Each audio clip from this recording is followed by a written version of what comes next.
Bien, pues vamos a buscar interpretación de este fenómeno económico que se está produciendo con una revalorización, parece que sin techo, sin cielo, del Bitcoin, de la cripto. Desde que en Estados Unidos el regulador del mercado autorizara la compra-venta de bitcoins mediante ETFs, es decir, permitiera que pasara a la economía real cotizada. La cotización de esta criptomoneda está entonces muy reducida a las famosas plataformas de intercambio de criptos, pues el Bitcoin no ha parado de subir. De hecho, en la pasada semana vimos un récord de trading de ETFs de Bitcoin. Y esta mañana lo hemos visto rebasar los $64.000. El precio máximo del Bitcoin ha sido $69.000. Está muy cerca, por tanto, de ese nivel máximo. Nos acompaña don Santiago Carbó, que es director de estudios financieros de Funcas, es catedrático de análisis económico de la Universidad de Valencia. Profesor Carbó, muy buenos días. Hola, muy buenos días. A muchas personas se les escapa incluso qué es el Bitcoin y qué puede haber detrás de este subidón de valor, un Bitcoin $64.000. Pero bueno, ahí está cotizando ya en los mercados regulados, en los que todo el mundo puede invertir porque lo conocen bien, que están regulados. Y luego también está la propia vida que tiene el Bitcoin. ¿Qué explicaría que esté en estos precios? ¿Y cómo se podría explicar lo que realmente vale un Bitcoin, don Santiago? Bueno, la verdad es que la volatilidad, en este caso al alza, ha sido una característica del Bitcoin desde que en el 2016, 2017, pues empezó a subir de precio. Antes de esa época, desde que se creó en el 2009 hasta el 2015-2016, realmente el valor estaba muy cerca de cero, no llegaba a $1.000, ¿no? A partir de ahí, pues empezó a subir de valor, quizás porque tiene una cierta escasez. No olvidemos que los bitcoins se minan, ¿no?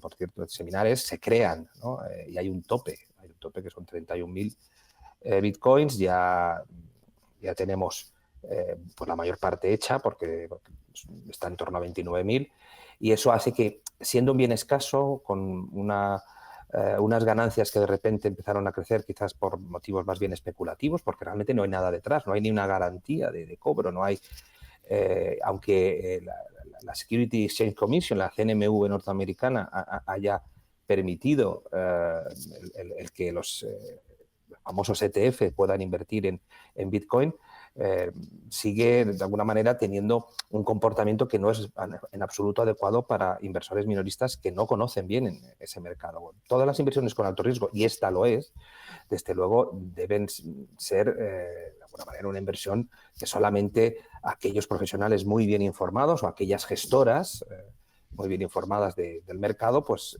puedan invertir, ¿no? Es decir, y ahí es donde puede haber las grandes sorpresas, ¿no?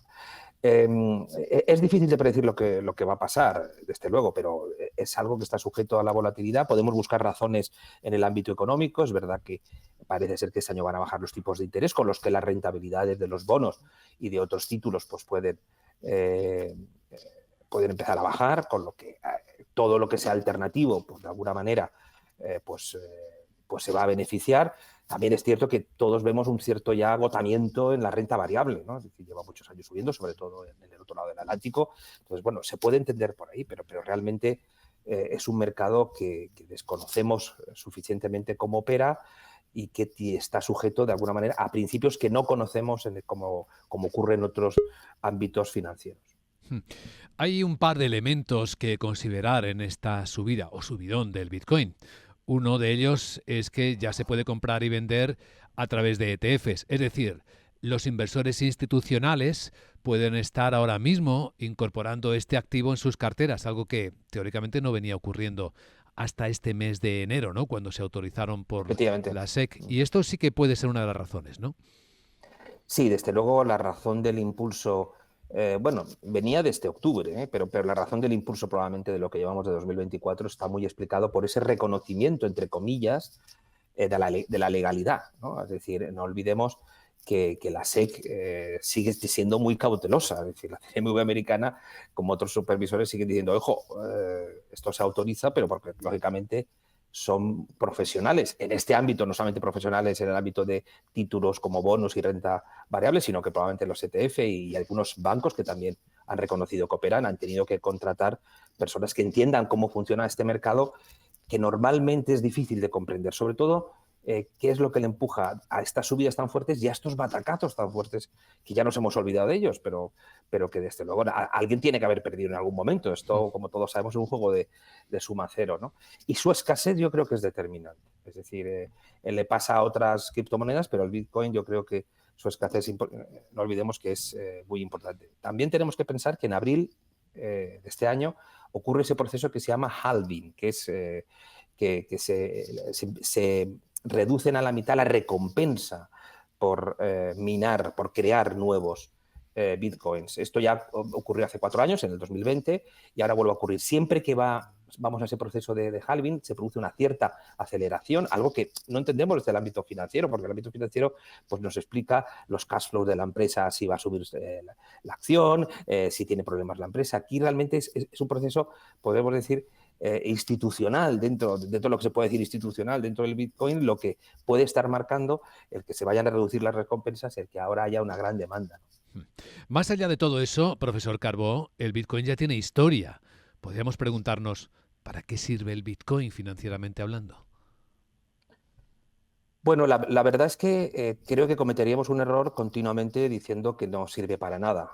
Yo creo que es evidente que como medio de pago no sirve, aunque lo haya adoptado El Salvador o alguna otra parte del mundo, pero como medio de pago no sirve porque realmente tiene una volatilidad enorme, ¿no? Entonces es muy complicado y es muy poco práctico. Y realmente el dinero que funciona mejor es el de curso legal, que tiene una garantía del Banco Central de un país, ¿no? Pero sí que está sirviendo y no serviría de nada no reconocérselo como activo, es decir, como inversión para aquellas personas, bueno, pues que les gusta de alguna manera el riesgo, les gusta probar un instrumento nuevo que está fuera del control de las autoridades. No olvidemos que también la sociedad está un poco agotada de lo que han hecho los bancos centrales, de lo que hace el sector público con un aumento de los déficits continuados, un aumento de las emisiones continuadas, y las personas que ya no creen tanto en el sistema oficial, pues también lo entienden, ¿no? Que el Bitcoin puede ser una alternativa. Yo creo que no va a ser una alternativa de futuro real para lo que es el sistema oficial, del dinero en efectivo, etcétera, o lo que pueda ser el euro digital, etcétera, pero sí que hay que reconocerle un papel como inversor. Y con los conocimientos adecuados, que eso los tienen muy pocos porque realmente se comporta de una manera muy difícil de entender, pues quizás hay algunas instituciones que se puedan sentir cómodos invirtiendo. Yo, desde luego, como inversor minorista, no lo entiendo como una buena inversión, habiendo otras que también tienen mucho riesgo y son mucho más fáciles de seguir cómo van a evolucionar. Aún así, veámoslo con esta perspectiva como inversores. ¿Podría observarse como un activo descorrelacionado que no gira o se mueve al hilo o al compás de los otros, al hilo de los otros sucesos del mundo? Sin duda, y eso era un poco a lo que me refería, ¿no? Es decir, no tiene la oficialidad, no tiene esa correlación con la oficialidad, con esas decisiones que en los últimos 15, 20 años una buena parte de la sociedad no entiende, ¿no? Con continuos déficits públicos en muchos casos, emisión o aumento de los balances de los bancos centrales enorme, de una manera enorme en los últimos años, no tanto los 2 últimos, después de la aparición de la inflación, pero esto ha sido así. Entonces, la gente se ha hartado un poco de eso y que tampoco probablemente se estén dando las explicaciones adecuadas de por qué hemos tenido ese carácter extraordinario en la política fiscal y política monetaria que tanto ha marcado también los instrumentos financieros, ¿no? Entonces, claro, evidentemente no guarda correlación ni con esos comportamientos ni, por supuesto, normalmente con los precios. Sí que parece que está guardando algo con la expectativa de los tipos de interés, ¿no? Cuando los tipos de interés había la expectativa de que iban a crecer, como pasó, por ejemplo, en el 2022, el Bitcoin no fue bien. Cuando en verano, otoño del 2023 empieza el mercado a descontar que los tipos de interés ya no van a crecer más y se van a empezar a bajar, entonces el Bitcoin ha vuelto a tener un rally tan fuerte. ¿Y cree usted, profesor Carbó, que competirán las divisas digitales con el Bitcoin cuando empiecen a ponerse en marcha? El euro digital, que ahí está en fabricación. Bueno, el euro digital está pendiente, desde luego están quemando todas las etapas, está pendiente de aprobación. Evidentemente, pues probablemente sí que se aprobará, ¿no? Dentro de un par de años, porque es un proyecto político, un proyecto del Banco Central Europeo que probablemente tenga elementos interesantes, pero ahí la clave, porque eso fundamentalmente va a ser un instrumento de pago, un instrumento para utilizarlo para pagos. En eso no va a competir con el Bitcoin, porque el Bitcoin yo creo que no es un buen instrumento para pago. ¿Cuál es el problema que pueda tener esas monedas digitales oficiales de los bancos centrales, como el euro digital? La experiencia de uso. Tenemos soluciones privadas, en el caso de España, Bizum, por ejemplo, que funciona muy bien y que va a ser difícil quitarles ese liderazgo aquí y en otros países de Europa. De hecho, en Portugal, en Italia, ya se está hablando de que abren los 3 países, ¿no? Porque esas soluciones realmente son las que la experiencia de usuario te ha permitido que la adoptes. Esa es la gran prueba que le queda al euro digital si se crea, ¿no? Es decir, que realmente la gente lo adopte y lo use. Algo que sí que está ocurriendo, por ejemplo, con el Bitcoin, ¿no? Pero por razones, yo creo que totalmente distintas. Por último, profesor Calvo, ya que citaba usted a los bancos centrales y los tipos de interés, esta semana tenemos reunión del Banco Central Europeo, todo el mundo esperando ver las señales de cuándo comienzan las bajadas y a qué ritmo. ¿Qué observa usted? Yo creo que esta semana no vamos a tener una sorpresa, es decir, no se van a tocar los tipos.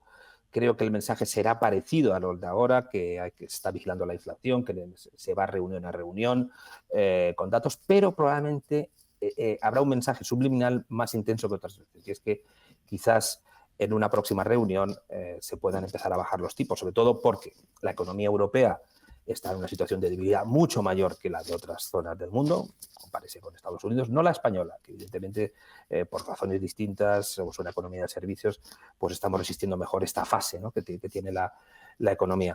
Pero con inflación controlada y con debilidad económica, yo creo que habrá habido suficiente debate en la próxima reunión, no en esta, para que a lo mejor se plantee la bajada de tipos, porque ahora parece que el mercado está descontando que las primeras bajadas serán aquí en Europa, ya que la economía americana está muy fuerte, ¿no? Entonces, es probable que una de las 2 próximas reuniones, no esta del 7 de marzo, sino una de las 2 próximas reuniones se empiecen a bajar los tipos, o incluso en las 2 se puedan bajar los tipos del Banco Central Europeo, como señal para apoyar a una economía que parece empezar a controlar la inflación, pero que tiene una inversión por bajo mínimos, una situación de cierta desconfianza económica, y entonces para empujar un poco el ánimo y la evolución de la actividad económica. Muy bien, don Santiago Carbó, catedrático de Análisis Económico de la Universidad de Valencia, director de Estudios Financieros en Funcas. Gracias por compartir su visión en Capital Radio. Le deseamos un buen día. Muchas gracias, Luis Vicente.